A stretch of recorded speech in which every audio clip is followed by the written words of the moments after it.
안녕하세요, 여러분. 오늘은 39에서 40차시 갑신정변까지는 다 했고요. 이 부분 안 한 학급이 있어서 이 부분부터 공부를 하겠습니다. 자, 39에서 40차시 3번부터 보시겠습니다. 열강의 대립과 고종의 자주독립 정책이라고 되어 있는데요. 여러분, 열강이라는 것은 여러 강대국들을 말한다고 했어요. 여러 강대국들. 여러 강대국들이 조선을 두고서 대립을 하는 거예요. 자, 그래서 이러한 그 조선을 두고 대립이 격화되자 음, 여러 가지 일들이 벌어지는데요. 그 중에 첫 번째 거문도 사건 보겠습니다. 자, 1885년이에요. 거문도라는 것은 우리 남해의 여수라고 하는 곳 있잖아요. 그 여수 앞바다에 있는 섬이에요. 자, 이 섬에서 대체 무슨 일이 일어나는지 그 배경부터 보겠습니다. 자, 배경은요. 갑신정변 1884년이죠. 갑신정변 이후에 청나라의 내정 간섭이 더욱 심화됐어요. 자, 청이 이모군란도 진압하고 갑신정변도 진압하고 하면서 우리나라에서 힘이 세지죠. 자, 그러자 고종이 청나라를 견제하기 위해서 조선과 러시아 사이에 비밀 협약을 추진해서 러시아한테 접근을 하는 거예요.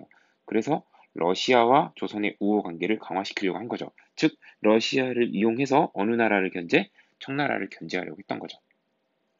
자, 그러자 러시아의 남하를 견제한다는 명분으로 뜬금없이 영국이 우리 조선의 거문도라고 하는 섬을 불법으로 점령하는 사건이 벌어집니다. 자, 황당하죠? 왜 이런 일이 벌어졌는지. 자, 이걸 알기 위해서는 좀 세계사적인 지식이 필요한데요. 영국은요, 세계 각지에서 러시아와 대립하고 있었어요. 자, 문제는 항상 이렇습니다. 러시아가 북방에 있는 나라잖아요. 이 북방에 러시아가 남쪽으로 내려오려고 하면 영국이 진출한 또는 영국이 식민지로 거느리고 있는 국가랑 서로 접하게 되는 거예요. 즉, 러시아가 남쪽으로 내려오면 영국 입장에서는 자신들의 영토, 식민지를 위협받는다라고 생각을 한 거죠. 그래서 아시아에서, 극동 아시아 지역에서 러시아가 남쪽으로 내려와서 조선에 접근한다는 것은 영국 입장에서는 자신들이 진출한 지역, 바다를 위협받고 있다라고 생각한 거죠. 그래서 영국이 러시아 못 내려오게 하려고, 러시아가 남쪽으로 못 내려오게 하려고 조선의 여수 앞바다에 있는 거문도라고 하는 섬을 불법으로 점령한 거예요. 자, 교과서 106페이지 지도를 잠깐 보겠습니다. 자, 한반도를 둘러싼 열강의 각축이라고 되어 있는데요. 여기 보면 일본, 청나라, 그리고 러시아, 영국까지 조선을 향해서 자꾸 접근을 하고 있어요. 자, 그 중에서 우리가 지금 보고 있는 사건은 영국 거문도 사건이죠. 자, 1885년 영국의 거문도 사건은요. 지금 잠깐 지도가 좀 해상도가 개선이 안 되고 있는데, 자, 여수 앞바다에 있는 이 섬을 영국이 불법으로 점령하고, 러시아가 남쪽으로 내려오면 우리가 여기에다가 거점을 삼아서 러시아 애들 막을 거야. 이렇게 말하면서 불법으로 점령한 거란 말이죠.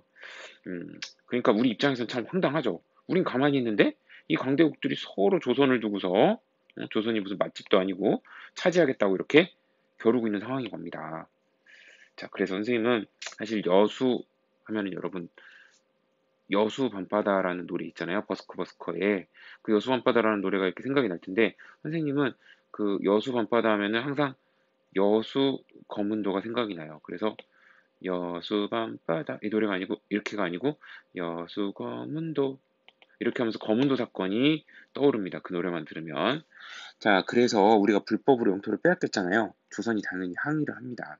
그리고 청나라가 중재를 해요. 중간에 나서가지고 영국군 보고 물러가라고 철수하라고 해서 신기하게 또 영국이 철수를 합니다.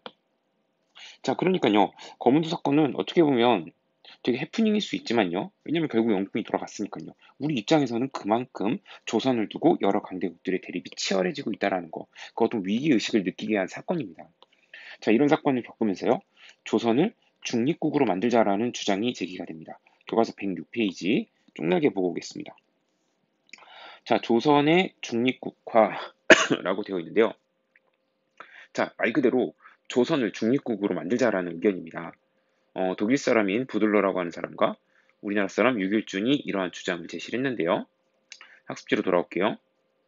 자, 쉽게 말해서요. 조선을 둘러싸고 여러 강대국들이 너무 대립한다. 그래서 독일, 외교관인 부들러라고 하는 사람과 유길준, 우리나라 사람 유길준이 조선을 중립국으로 만들자라는 주장을 하기 시작합니다. 자, 여러분, 중립국이라는 건요, 어느 일방에 속하지 않는 정말 그야말로 중립을 지키는 국가예요. 이런 나라의 대표적인 케이스가 유럽에는 스위스가 있고요. 또 스웨덴 같은 나라도 중립국의 지위를 가졌죠. 자, 이렇게 중립국을 하게 되면요.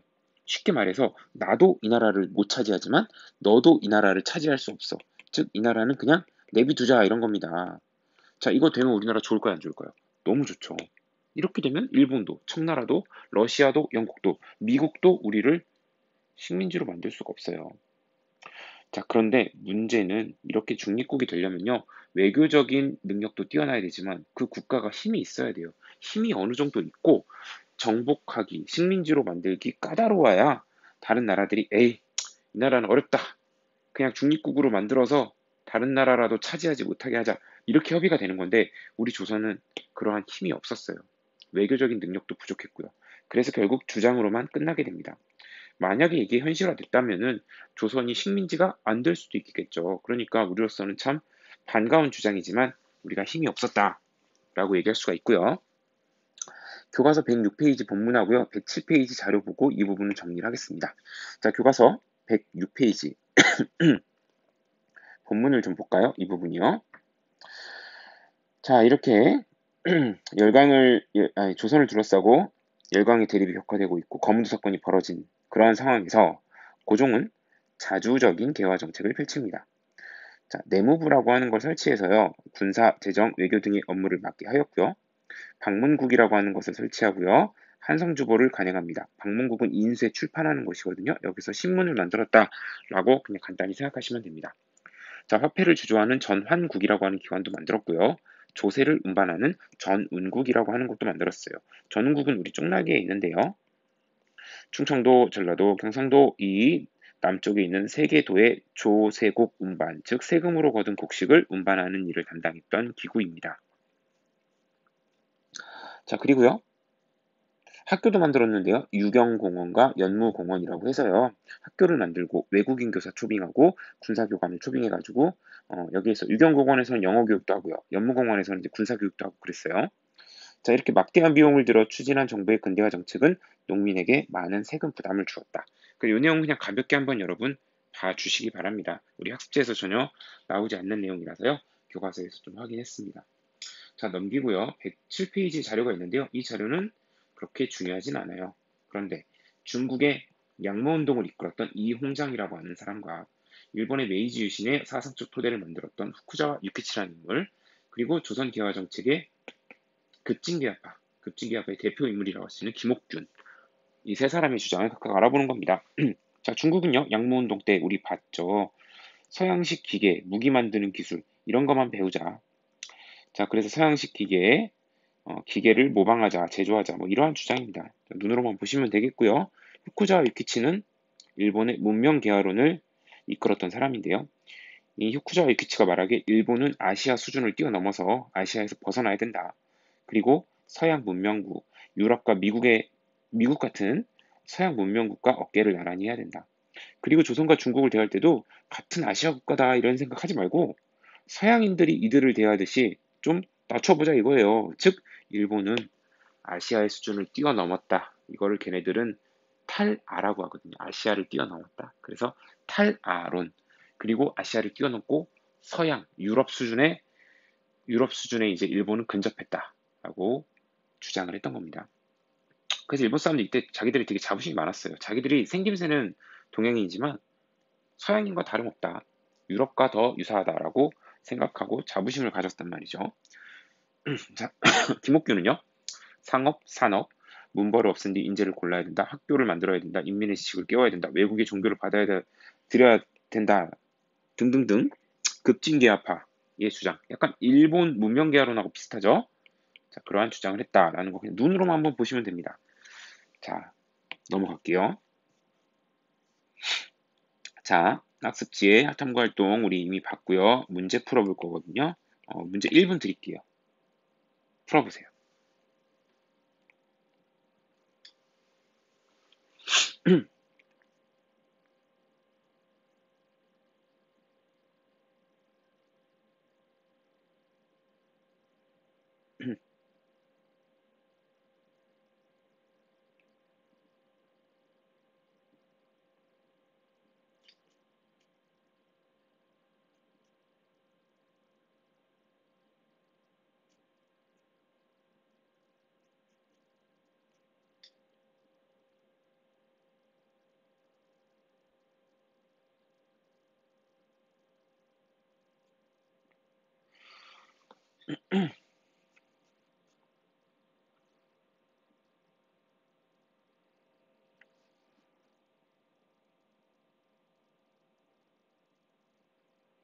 자, 한번 문제 풀어볼까요? 갑신정변은 근대국가 건설을 목표로 한 정치개혁 운동이다. 맞는 설명이죠? 갑신정변이 일으킨 급진개혁파는 일본에 대한 사대관계 청산이 아니고 일본이 아니라 청이 들어가야겠네요. 틀렸네요. 러시아와 대립하던 영국은 러시아의 남하를 막기 위해 85년 강화도를 전쟁했다. 다 맞는데 강화도가 아니고 거문도. 그래서 여수 거문도 이거라고 했죠? 그러니까 동그라미 X입니다. 자, 2번. 다음과 같이 주장한 세력에 대한 설명으로 옳은 것은 전통적 사회 질서를 수호하면서 서양의 기술만을 제한적으로 받아들이자. 점진적 개혁을 하자. 자, 이건 개혁파 중에서 온건입니까? 급진입니까? 당연히 온건이죠. 자, 온건개혁파가 이모곤란을 주도했나요? 아니죠. 99년과 하층민이 주도했죠.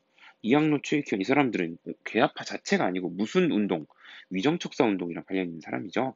조선 측량 유포에 반발한 것도 위정척사 운동, 보수적 유생들이죠. 일본에서 차관을 도입하고자 했던 건 개혁파는 맞는데 온건개혁파 아니고요. 이건 급진개혁파들이에요. 그죠? 틀렸고요. 청나라 양모운동이 온건개혁파의 모델 맞습니까? 맞네요. 정답은 5번입니다. 자, 밑줄 친 자주적 근대국가 김옥균 급진개혁파네요.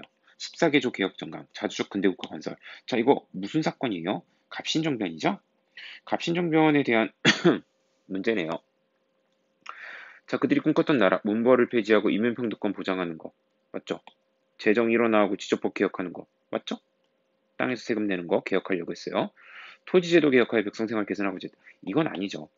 오히려 갑신정변의 14개조 개혁 정강에는 토지에서 내는 세금에 대한 개혁은 있는데 토지 제도 자체를 개혁하는 내용이 없어서 백성들이 지지를 못했다고 그랬죠. 백성의 지지를 끌어내지 못했다고 했어요.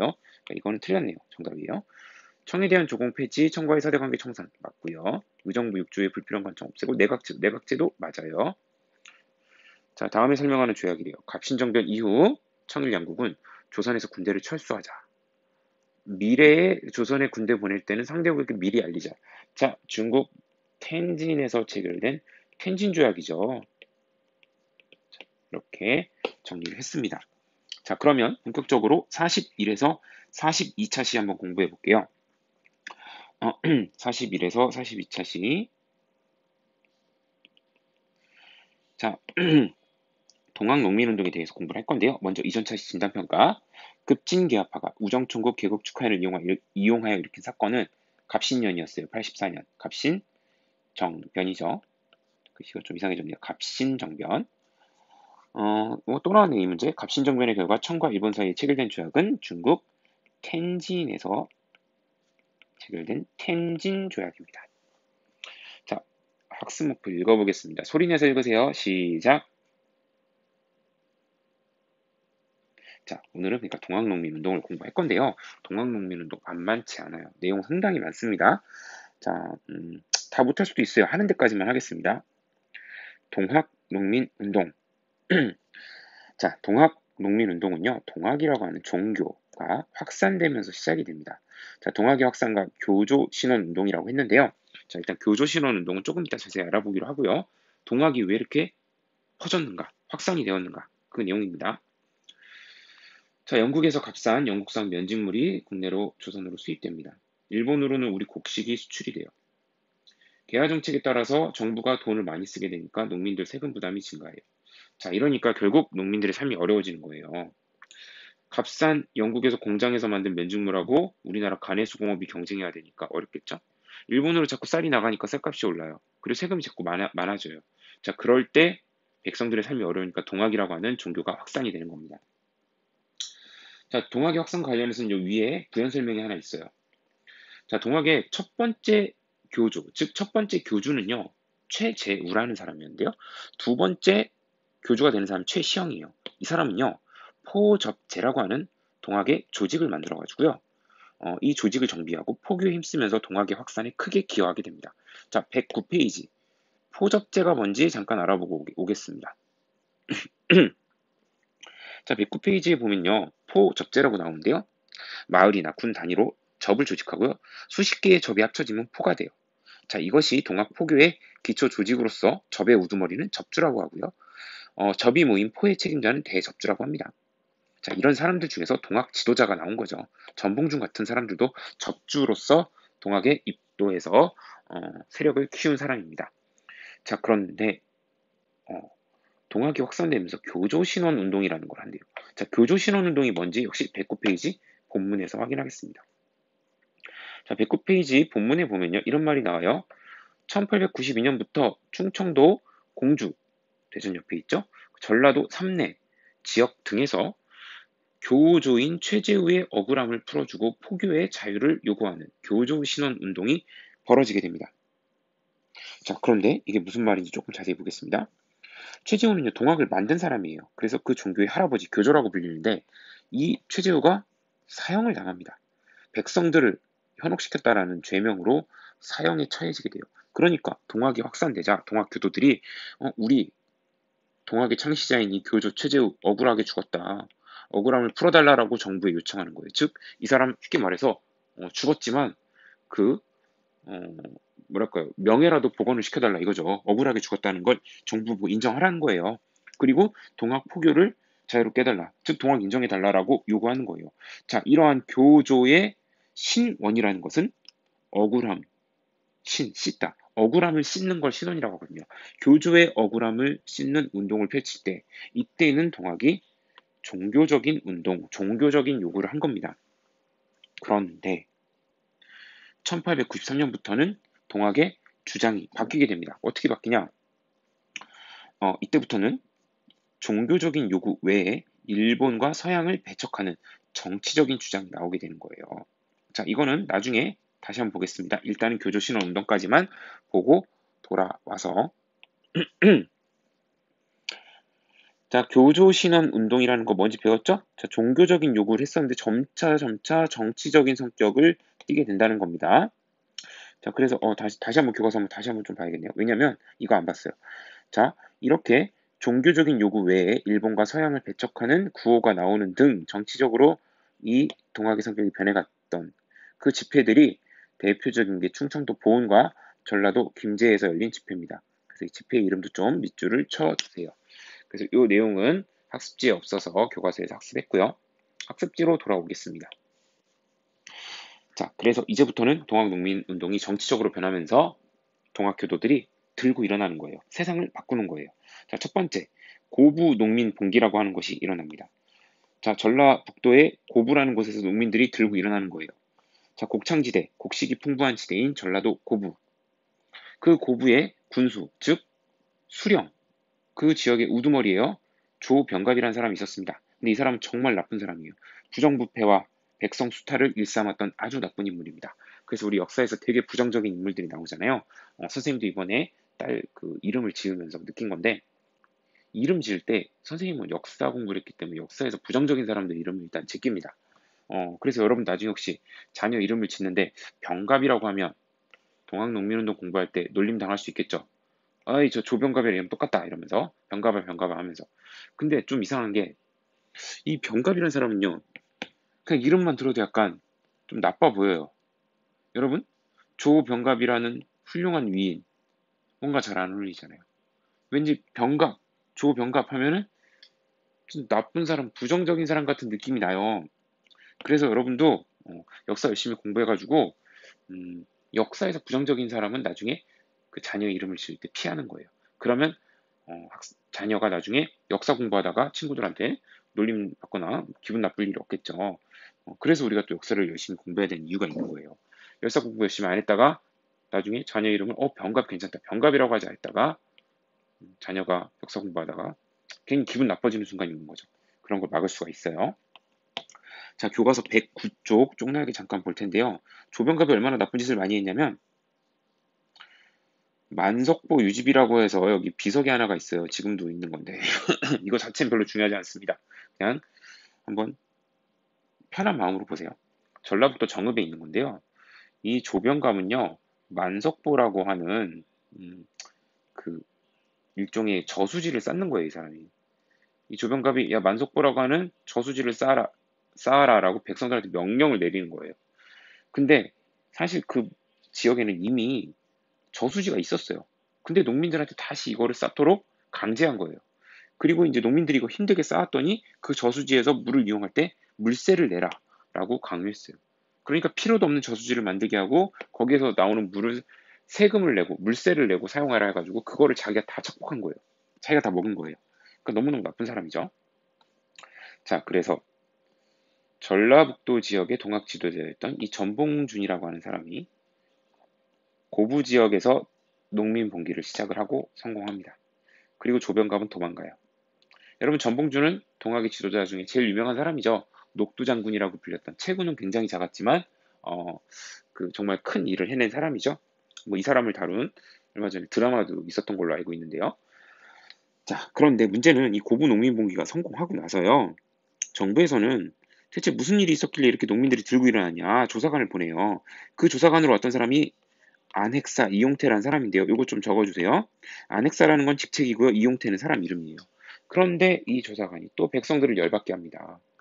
백성들을 조사하면서 너 동학교도지? 이러면서 오히려 동학교도를 탄압하는 거예요. 그래서 이런 폭압적인 사태 수습으로 오히려 백성의 분노는 더 축적되는 거예요. 그래서 여러분 이름 지을 때도 역시 나중에 결혼했는데 남편이 이씨예요. 그런데 이름을 이제 애 이름을 용태라고 용태 이름 이쁘다 똘똘해 보인다 해서 용태라고 지면 나중에 또 동학 공부하다가 기분 나빠집니다. 이용태 나오면. 자, 여하튼 이제 백성들이 자꾸 이렇게 불만이 커지는 겁니다. 자, 이 동학농민운동의 전개라고 되어 있는데요. 자, 여기서부터는 동학농민운동을요. 제1차 농민봉기, 제2차 농민봉기로 나눠서 볼 거예요. 자, 그래서 여러분들 제1차 봉기 그리고 2차 봉기 확실하게 좀 체크를 해주세요. 자, 1차 농민봉기가요. 바로 이 좀 전에 봤던 고부 농민봉기로부터 시작을 합니다. 자, 1차 농민봉기는 한마디로 얘기해서 반봉건이라고 할 수 있어요. 반봉건이라고 적어주시고요. 나 반봉건이 무슨 얘기인지 모르겠다라는 사람은 지금 선생님 설명을 해드릴게요. 여러분, 봉건이라는 것은요. 전 근대적인 거, 왕이 지배하는 군주제 국가, 그리고 귀족이나 양반 같은 존재가 있는 거, 그리고 그 밑에 대부분의 피지배층들이 핍박받고 그다음에 수탈당하는 거, 그런 게 봉건이에요. 그러한 봉건적인 전 근대적인 시스템에 반대했다. 그래서 반봉건제입니다. 즉 군주제라든지 신분제라든지 백성도 수탈하는 거 이런 거에 반대했다라는 겁니다. 자, 1차 봉기는요. 이제 무장이라고 하는 지역이 있어요. 이게 지명이에요, 지명. 이 무장이라고 하는 곳에서 농민들 봉기가 일어났고요. 좀 전에 얘기했던 이 고부 지역에 고부 지역을 농민들이 점령을 하게 됩니다. 그러니까 다시 정리하면요. 이제 고부 농민 봉기는 이렇게 끝난 거예요. 끝났는데 이거를 수습하러 온 이용태라고 하는 조사 관리가 백성들을 열받게 하니까 백성들이 한 번 더 일어난 거예요. 그때부터 이제 1차 농민 봉기가 시작되는 거예요. 그래서 무장이라는 지역 먼저 여기 봉기가 일어났고 고부를 다시 점령하고요. 그 다음에 교과서 110페이지 본문 잠깐 보고 올게요. 자, 여기 110페이지를 보면 이때 백성들이 내세웠던 그 구호가 있습니다. 자, 그 구호가 두 개가 나왔는데 이게 학습지가 없어요. 그래서 본문에서 확인하겠습니다. 제폭구민이라는 구호와 보국안민인데요. 제폭구민은 뭐냐면요. 폭정을 없애고 백성을 구한다. 즉 폭정을 없앤다, 제거한다. 그리고 백성을 구한다. 이런 뜻입니다. 보국안민은 뭐냐면요. 나라를 돕고 백성을 편안히 한다. 즉 나라를 지키고 백성을 편안히 한다라는 겁니다. 자, 이러니까 이때 동학농민운동이 어떤 세상을 만들려고 했는지, 뭐를 변화시키려고 했는지 이 구호에 드러나죠.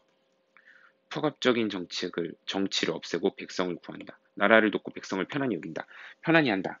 즉, 이 당시 반봉건, 어떤 기치를 확인할 수 있는 구호입니다. 자, 이어서 계속 볼게요. 고부를 점령한 다음에 황토현이라는 곳에서 관군하고 싸워요.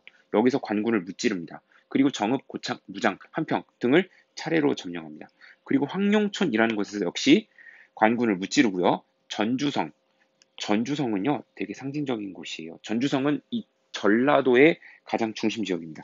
이 전라도의 가장 중심지라고 할 수 있는 전주성까지 점령을 해버려요. 세상이 뒤바뀐 겁니다. 자, 그동안 숱한 농민들의 반란 봉기가 있었지만 이렇게 그 지역의 거점성을 완벽하게 점령한 거 흔치 않았어요. 자, 오른쪽에 있는 자료를 좀 볼게요.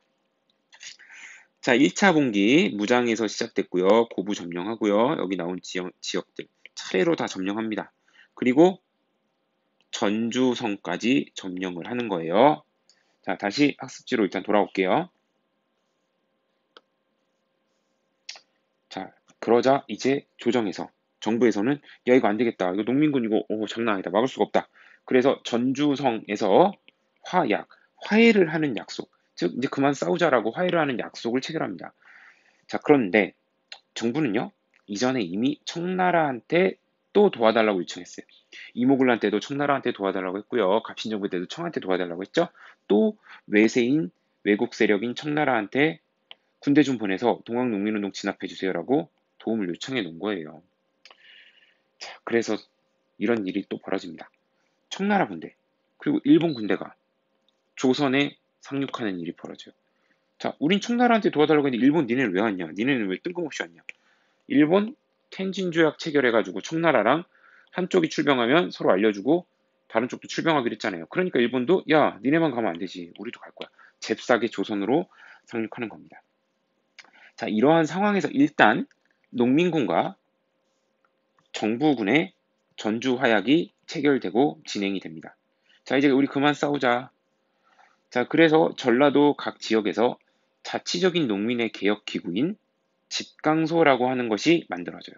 자, 집강소 적어주십시오.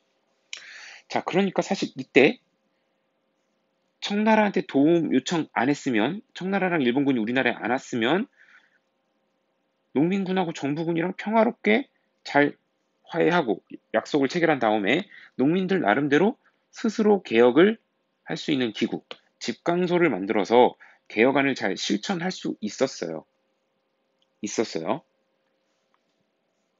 자, 그런데 좀 전에 본 것처럼 이미 정부는 농민군이 너무 강하니까 청나라한테 지원을 요청해 놓은 상태고 청나라군이 들어오니까 일본군이 조선에 들어온 거죠. 이러면서 상황이 굉장히 복잡해집니다.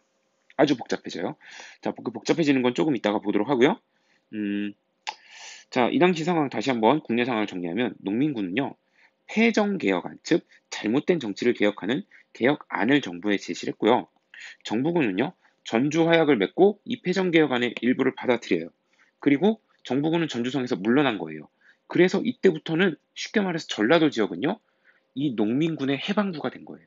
즉 농민들이 자치적 개혁기구인 뭐를 집강소를 곳곳에 만들고 정부의 큰 규제나 제약 없이 자기들 나름대로의 개혁을 추진하고 있는 거예요. 농민들이 꿈꾸던 세상을 만들어가고 있었던 거죠.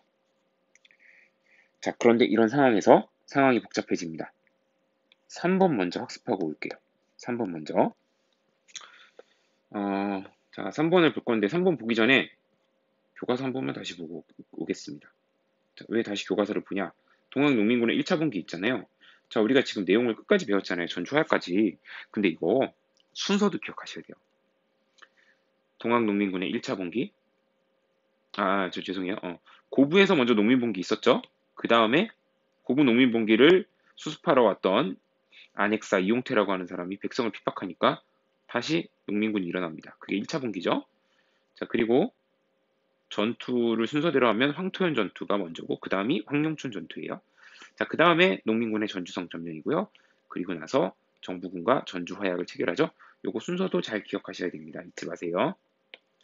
자, 학습지로 돌아와서 3번 먼저 공부할게요. 청일전쟁과 삼국간섭이라고 되어 있는데요. 청일전쟁은 1894년에서 95년입니다. 연도도 적어주세요. 자, 청일전쟁은요. 청나라랑 일본이 싸운 건데요. 그 두 나라가 싸운 건 좋다 이거예요. 근데 어느 나라에서 싸워요? 우리 땅 조선에서 싸웁니다. 자, 왜 조선에서 이들이 싸우게 되냐? 전개 과정을 보겠습니다. 조선 정부가 동학 농민 운동이 일어나자 어우 이거 못 막겠다 해서 청나라한테 SOS를 치죠. 청군한테 지원을 요청했어요. 그러자 청나라 군대가 저기 천안 옆에 있는 아산 앞바다로 상륙을 합니다. 그러자 일본도 아까 얘기했어요. 선생님이 텐진 조약에 의거해서 야 니네가 가면 우리도 가야지.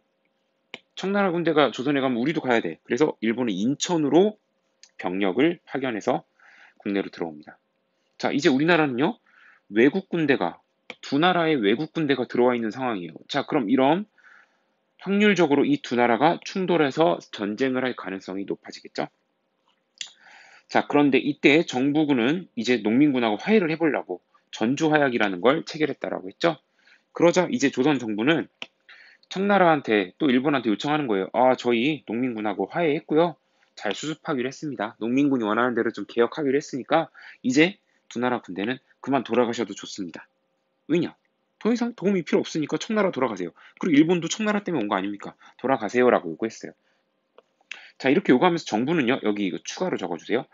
교정청이라는 기구를 설치해가지고요, 정부 나름대로 자주적으로 개혁을 추진하려고 해요. 자, 이거 적어주세요.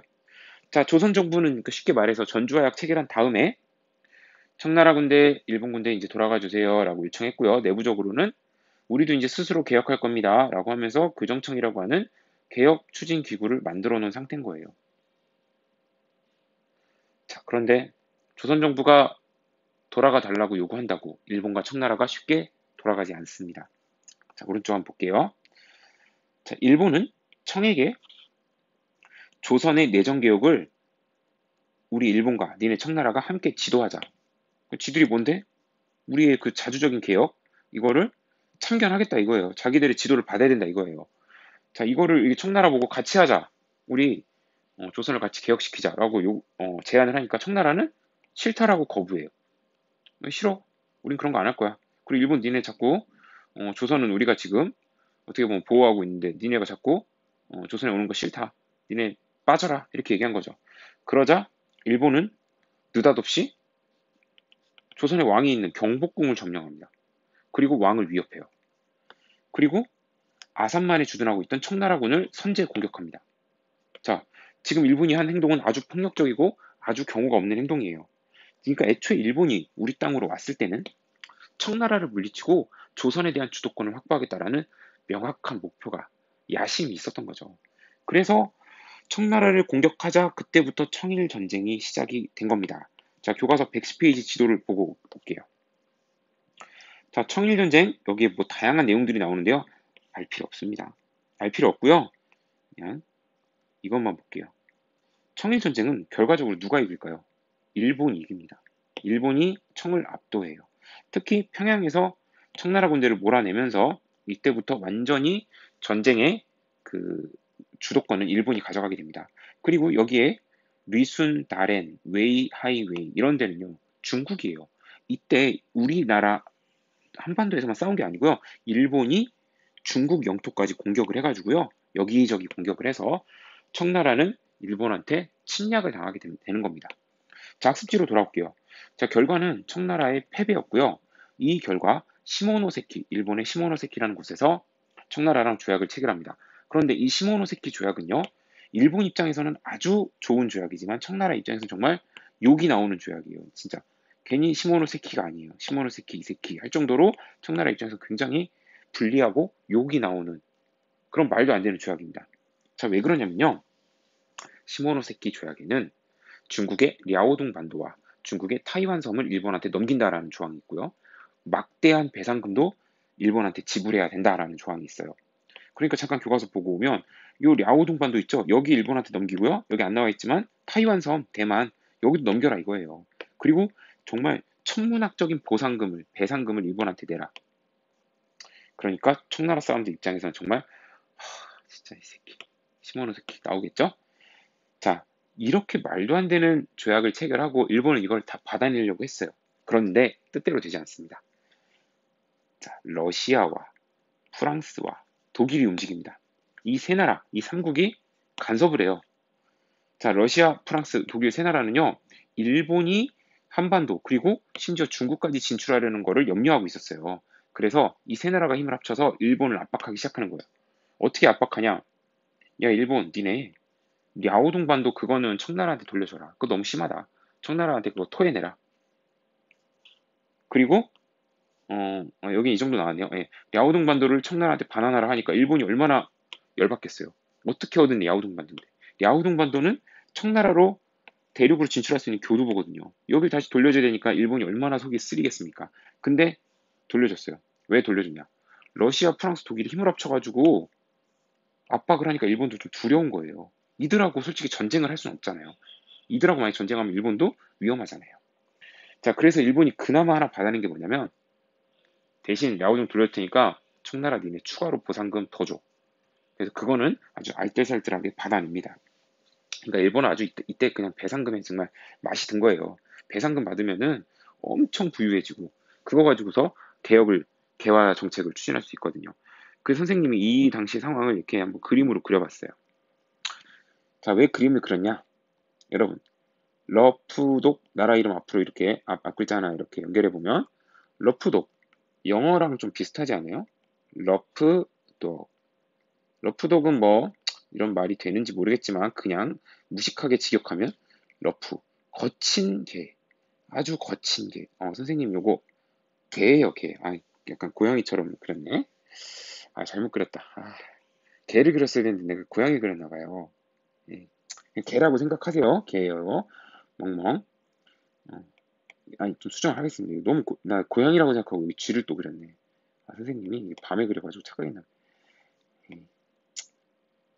여러분 헷갈리니까 내가 개로 바꿀게요. 어렵지 않습니다. 개로 바꾸는 거. 아니, 이래도 이상하네. 이것도 이상하네. 호랑인데 그럼.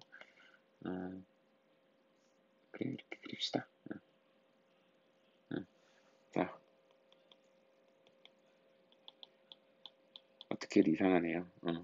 잘못 그렸어. 강아지를 그렸어야 되는데. 자, 어쨌든 강아지. 진짜 바둑이처럼 그려야겠네. 죄송해요. 강아지로 그렸어야 되는데. 자, 강아지예요, 이거.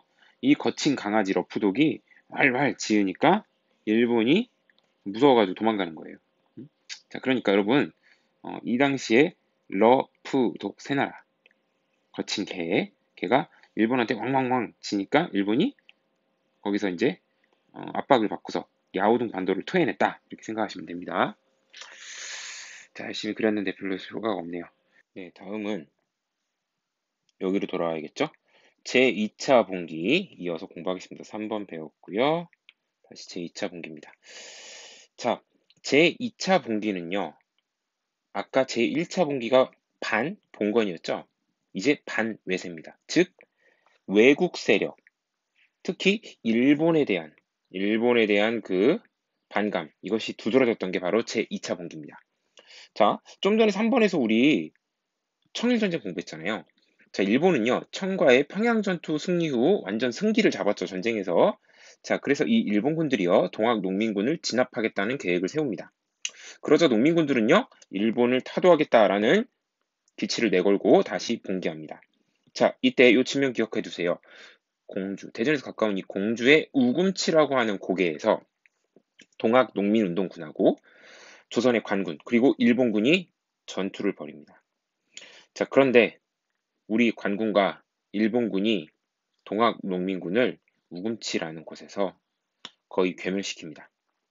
왜냐하면 무기 자체가 동학 농민군이 가진 무기는 재래식 무기예요. 죽창, 대나무 같은 거 비스듬히 잘라가지고 그걸로 공격하고요. 그 다음에 총 같은 무기는 많지 않았어요. 그런데 관군, 특히 일본군이 가지고 있는 무기는 서양식 무기고요. 사격 거리라든지 파괴력이 굉장히 큰 그런 대포와 총을 이용했습니다. 자, 그래서 관군과 일본군에게 결국 동학농민군은 패배, 진압당하게 됩니다. 교과서 111페이지 지도 한번 보겠습니다. 자, 이 지도를 보시면요.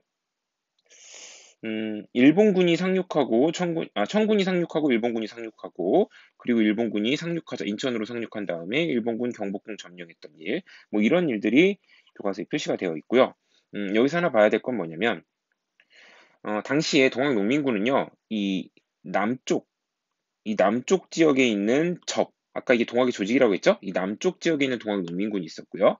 또 이 북동쪽 지역에 또 동학농민군 조직이 있었어요. 그런데 이들을 각각 남접, 북접이라고 부르는데 논산, 여기도 대전에서 가깝죠? 이 논산에서요, 남접하고 북접, 농민군이 집결, 다 모였어요. 자, 이들이 왜 이렇게 다 힘을 모았냐? 바로 공동의 적인 일본을 상대하기 위해서 논산에서 다 모입니다. 남쪽 세력도 모이고 이 북동쪽에 있는 세력도 모이고요. 자, 그런데 공주 우금치라고 하는 고개에서 결국 일본군하고 관군한테 패배한다. 그래서 이 내용이 여기 지도에 표시가 된 거고요. 다시 학습지로 돌아오겠습니다. 이렇게 동학농민운동은 끝났어요. 그러나 동학농민운동의 의의는 무엇일까요? 첫 번째, 반봉건.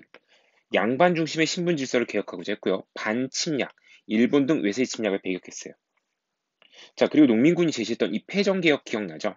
전주화약 이후에 이 패정개혁 안을 집강소라는 자치기구를 설치해가지고 개혁을 실천했다고 했잖아요. 이러한 내용이 나중에 가보개혁이라고 해가지고 정부의 개혁 내용에 이 패정개혁안의 내용이 일부 반영됩니다. 그래서 신분제 폐지라든지 과부의 재혼 허용 뭐 이런 것들 반영이 되게 됩니다. 또 동학농민군의 남은 세력들이 나중에 의병 조직에 가담해서 의병운동, 항일 의병 투쟁으로 계승된다는 데 또 의의가 있는 거죠. 자, 교과서 112쪽과 113쪽의 자료 차례로 보겠습니다. 자, 112쪽 자료에 보시면요. 역사신문이 있는데 농민군의 패전개혁안 추진이라고 해서 농민군이 내세운 패전개혁안을 정부가 받아들이죠. 전주화약 때. 그리고 농민군은 집강소라는 것을 설치해서 이 개혁을 실천해 나갑니다. 자, 주요 내용을 보면요. 첫 번째로 세금 내는 문제에 대해서 공정하게 하라라는 내용이 있고요. 탐관오리를 징계하고 쫓아내라. 그리고 세금은 평균 분배하되 마구 걷지 말아라. 그리고 각국의 상인들 수도인 한성에 점포를 열어 임의로 장사하지 못하게 해라. 보부상 단체는 폐단이 많으니까 없애라. 자, 그다음에 뭐 대원군이 국정에 관여하면 백성의 마음이 돌아올 테니까 대원군 정치에 참여시켜라 등등등. 자, 그래서 이 패전개혁안은요. 혹시 여러분이 패전개혁안이 자료로 나오게 되면 농민스러운 내용들을 찾으면 돼요. 특히 뭐 이런 거 있잖아요. 탐관오리 징계 쫓아내라. 세금 함부로 걷지 마라. 뭐 이런 것들은 약간 농민들의 입장이잖아요. 그래서 이런 것들을 보고 아, 이거 패전개혁안이구나라고 알 수 있어야 됩니다. 자, 여러분, 동학농민운동을 이끌었던 지도자 중에 전봉준이라고 하는 사람이 있죠. 자, 이 전봉준은 뭐 드라마라든지 아니면 여러 가지 작품으로 많이 익숙한 사람인데 전봉준이 체구가 작았다고 그래요. 그래가지고 이제 딱 저기 콩처럼 조그맣다 사람이. 그래서 녹두 장군이라고 불렸는데 사람은 체구가 작을지 몰라도 엄청나게 위대한 일을 해냈던 사람입니다. 자, 전봉준이 마지막에 일본군하고 관군한테 체포가 돼가지고요. 서울로 끌려가서 재판을 받아요. 자, 그 모습이 이렇게 사진으로 남아있죠. 자, 그런데 가끔 이렇게 근현대사 사진을 보다 보면 어, 좀 어디서 많이 본 것 같은 얼굴이 등장을 합니다. 특히 선생님 개인적으로는 음, 개그맨 박명수 아세요? 그 박명수를 닮은 사람들이 많이 나타나요. 이 중에 하나입니다. 이게 이 사례 중에. 박명수의 좀 젊은 시절을 보는 것 같죠. 그리고 이 사람은 이종격투기 선수, 사랑의 아빠 추성훈 선수를 좀 닮았어요. 그리고 이 사람 여러분 잘 알려나 모르겠는데 이마룡이라는 개그맨 있습니다. 영화에도 가끔 나오고요. 그 사람하고 좀 비슷합니다. 그래서 아무튼 좀 선생님 보기에는 되게 비슷해요. 자, 이 전봉준이요. 서울에 가서 재판받으면서 신문을 봤는데 그때 그 기록입니다. 재판관이 왜 고부에서 그렇게 난을 일으켰냐 하니까 고부 군수 조병갑이가 너무 수탈해서 그랬다. 근데 왜 흩어졌다가 또 본게했냐? 이용태가 함부로 했다. 백성들을 탄압했다. 안핵사 이용태 기억나죠? 자, 전주화약 했는데 왜 또 군대 일으켰냐? 일본이 우리를 위협하니까 나라 사랑하는 마음으로 일어났다. 라고 해서 왜 동학농민운동을 일으켰는지 고부농민봉기, 1차 농민봉기, 2차 농민봉기 이유가 여기 잘 정리되어 있습니다. 자, 잘 확인하시고요. 넘겨서 113쪽 동학농민운동 그 현장과 기록이라고 해서요. 여러분들이 동학농민운동과 관련된 답사 여행을 선생님하고 한번 떠나보겠습니다. 자, 1894년 1월이었어요. 제일 먼저 고부 농민봉기가 일어났죠. 전라북도 정읍이라고 하는 곳에 고부 농민봉기가 있었는데 여기에 전봉준의 옛 집이 있습니다. 참고로 이 정읍, 전라북도 정읍은 선생님이 여러분한테 해준 어떤 이야기와 관련 있는 곳입니다. 선생님이 옛날에 키웠던 강아지, 하영이란 강아지 이야기 했었죠? 예, 그 하영이가 사망한 곳이 바로 정읍입니다. 그 하영이 얘기하면서 이모부 얘기했었죠. 이모부 집 갔다가 거기서 그렇게 됐다고. 그 이모부가 사시는 곳, 이모가 사는 곳이 바로 전라북도 정읍시입니다. 지금도 여기 가면 하영이 생각이 나요. 자, 그리고 황룡천 전투는 뭐냐? 이거는 우리 동학농민운동군이 광군하고 싸워서 이겼던 전투 중에 하나였죠? 요거 전에 황토현 전투라고 있고요. 자, 그런 것이고요. 자, 그 다음에 농민군의 논산 집결이라고 해서 북접군하고 이 남접군이 논산에서 집결했다고 했어요. 특히 이 남쪽의 동학농민군 무리를 이끌었던 사람이 바로 전봉준입니다. 아, 시간순으로 봤어야 되는데, 아, 미안해요. 여기 시간순으로 이렇게 섞어버렸네요. 내가 위에 거 봐가지고. 자, 고분홍민봉기랑 황룡춘 전투 사이에 황토현 전투 있죠?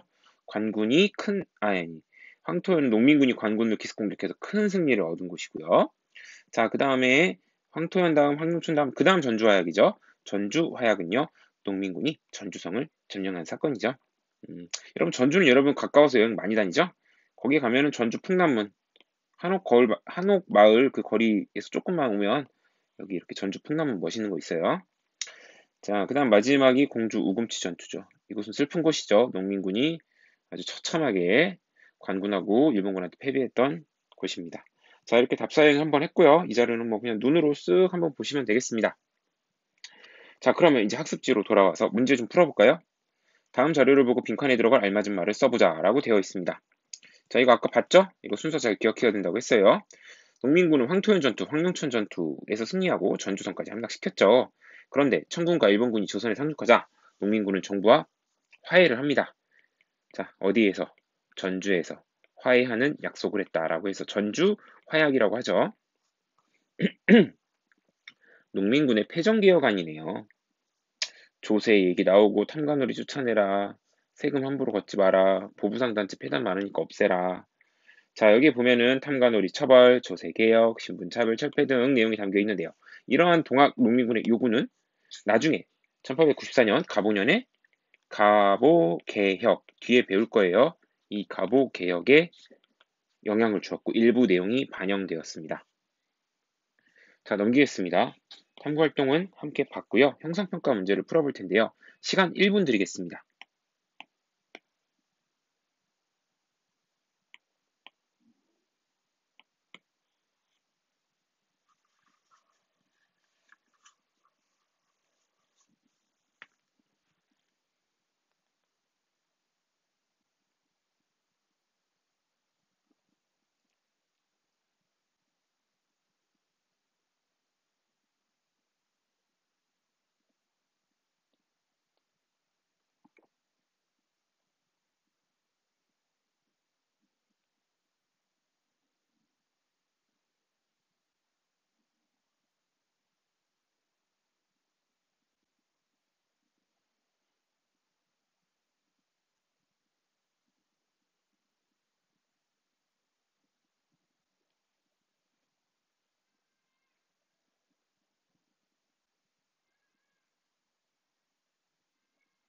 자, 한번 문제 같이 풀어볼게요. 동학농민군은 패전개혁안을 제시하여 정부와 전조하약을 체결하였다. 맞는 설명이네요. 자치적 개혁기구 군국기무처 설치? 아니죠. 자, 농민군이 설치한 자치적 개혁국이 뭐라고 했죠? 세 글자. 집, 강, 소예요. 틀렸네요. 자, 동학농민운동인데 제1차례요. 이거 반봉건의 기치를 내세웠죠? 자, 농민군 반봉건 기치 맞아요. 황토현 전투 농민군이 관군 격파했어요. 황토현, 그 다음은 황룡천. 자, 농민군이 고부를 점령하고 백산에서 집결했어요. 자, 이것도 뭐 여기 나오진 않았지만 앞에서 백산 얘기는 안 나왔지만 맞는 내용이에요. 자, 공주 우금치에서 일본군과 한군의 연합부대를 상대해 전투 벌인 것은 1차가 아닙니다. 이것은 반외세 2차죠? 틀렸어요. 4번이 정답이에요. 농민군은 전주성 점령 이후 청군과 일본군이 조선에 들어오자 농민군은 정부와 전주하여 맺었다. 다 맞는 얘기네요. 그죠? 정답은 4번입니다. 자, 그 다음에 3번 동학 농민운동의 배경으로 옳지 않은 것은 일본의 경제 침탈로 농촌 경제가 파탄해서 동학이 확산됐죠. 포접지 기반으로 교세 확장했어요. 삼정이 문란해지고 매간매직 성행한 것도 역시 동학 농민운동 전의 상황이라고 보실 수 있어요. 개화 정책에 따른 재정 지출로 농민의 세금 부담 늘어났습니다. 전라 고부군수 이용태가 만석부를 다시 쌓게 하고 강제로 수세를 거뒀다. 다 맞는 얘기인데 용태가 아니고 조 병갑이 병갑이라고 했죠. 용태는 이 병갑이가 사고 친 거 수습하러 왔는데 거기서 또 백성들을 괴롭혔던 사람이 용태죠. 병갑이와 용태 헷갈리시면 안 되죠. 저 다음 빈칸에 들어갈 조약이에요. 청일 전쟁으로 일본군이 청이 본토까지 진격하여 위승과 하이웨이까지 점령했다. 전쟁에 패한 청은 일본과 진짜 청나라 입장에서 욕 나오는 조약이라고 그랬어요. 무슨 새끼? 시모노세키입니다. 시모노세키. 시모노세키. 아, 시모노세키만 쓰면 안 되죠. 시모노세키 조약. 무슨 새끼 하면 시모노세키 조약입니다. 자, 여기까지입니다. 고생하셨어요.